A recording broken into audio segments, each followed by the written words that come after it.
អន្តរាគមពិសេសមានទាំងជើងអាកាសជើងគោកនិងជើងទឹកប្រដាប់ដោយអាវុធបានហោះក្រឡឹងនិងល្បាតជុំវិញទីស្នាក់ការកណ្ដាលរបស់គណៈបកសង្គ្រោះជាតិជាកន្លែងដែលលោកកំសុខាកំពុងស្នាក់នៅបណ្ដោះអាសន្នជាច្រើនខែមកហើយគណៈបកសង្គ្រោះជាតិចោទប្រកាន់ថាសកម្មភាពកងទ័ពនេះជាការបំផិតបំភ័យមកលើគណៈបកប្រឆាំងនិងអ្នកគាំទ្រគណៈបកប្រឆាំងចង់ឲ្យរដ្ឋាភិបាលពន្យល់ពីការចល័តកងទ័ពនេះបាទលោកប្រាជេវរាយការណ៍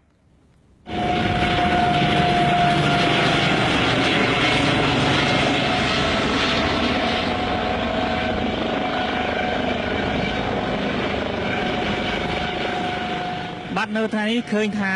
ចាប់តាំងពីម៉ោង 10 ព្រឹកមកទល់នៅល្ងាចថ្ងៃទី31 ខែសីហានេះនៅទីស្នាក់ការកណ្ដាលគណៈបកសង្គ្រោះជាតិនៅសង្កាត់ចាក់អង្រែលើមានកងអន្តរាគមន៍ពិសេសដែលស្លៀកពាក់ឈុតប៉ារ៉ាហើយរុំមុខបិទជិតធ្វើសកម្មភាព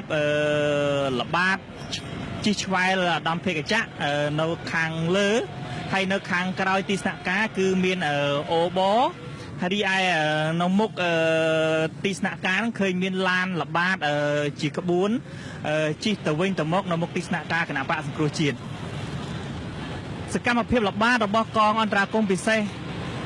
ដែលមានស្លៀកពាក់ឈុតប៉ារ៉ានៅពេលនេះបន្ទាប់ពីលោកផ្កាយមាស4គុណគឹមប្រកាសពមៀនខ្លាំងទៅកាន់ប្រមុខគណៈបកប្រឆាំងតើតងសកម្មភាពនេះនៃនាំពាក្យគណៈបកសង្គ្រោះជាតិលោកយឹមសវណ្ណថាសកម្មភាពទាំងនេះគឺជាការបំផិតបំភ័យទៅដល់ពលរដ្ឋដែលជាម្ចាស់ឆ្នោតគណៈដែលការចុះឈ្មោះបោះឆ្នោតនឹងជន់មកដល់នៅថ្ងៃស្អែកលោកយឹមសវណ្ណទាមទារឲ្យរដ្ឋាភិបាលឬក៏អ្នកពាក់ព័ន្ធមានការពន្យល់ពីការល្បាតនិងការហោះឆ្វែលអធម្មភេកចៈនៅជុំវិញទីស្នាក់ការគណៈបកសង្គ្រោះជាតិសូមឲ្យគាត់ពន្យល់ទៅប្រព័ន្ធផ្សព្វផ្សាយទៅបាទសូមឲ្យប្រជាពលរដ្ឋកុំឲ្យប្រជាពលរដ្ឋគាត់មានការបារម្ភពីព្រោះស្អែកនេះចុះឈ្មោះបោះឆ្នោត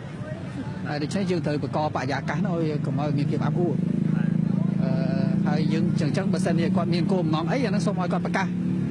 ជាសាធារណៈតាមប្រព័ន្ធផ្សព្វផ្សាយទៅថាតើការបោះធម្មភេកចៈហ្នឹងគាត់មានគោលបំណងយ៉ាងម៉េចហើយ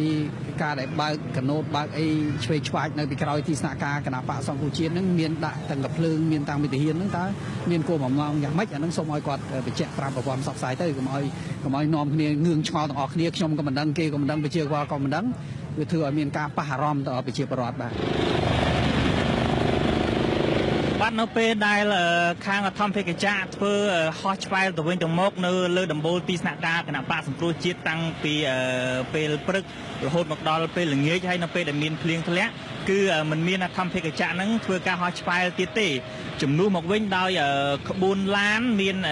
កងអន្តរាគមន៍ពិសេសប្រដាប់ដោយអាវុធជិះឆ្វែលទៅវិញទៅមកនៅមុខទីស្នាក់ការកណ្ដាលគណៈបកសង្គ្រោះជាតិវិញម្ដងចំណែកឯខាងកងជើងទឹកដែលមានអូបមានខាងកងអន្តរាគមន៍ពិសេសគឺនៅតែជិះល្បាតទៅវិញទៅមកជុំវិញបៀតទីស្នាក់ការគណៈបកសង្គ្រោះជាតិដដែលខ្ញុំប្រាជេវអាស៊ីសេរីរាយការណ៍ពីទីស្នាក់ការកណ្ដាលគណៈបកសង្គ្រោះជាតិ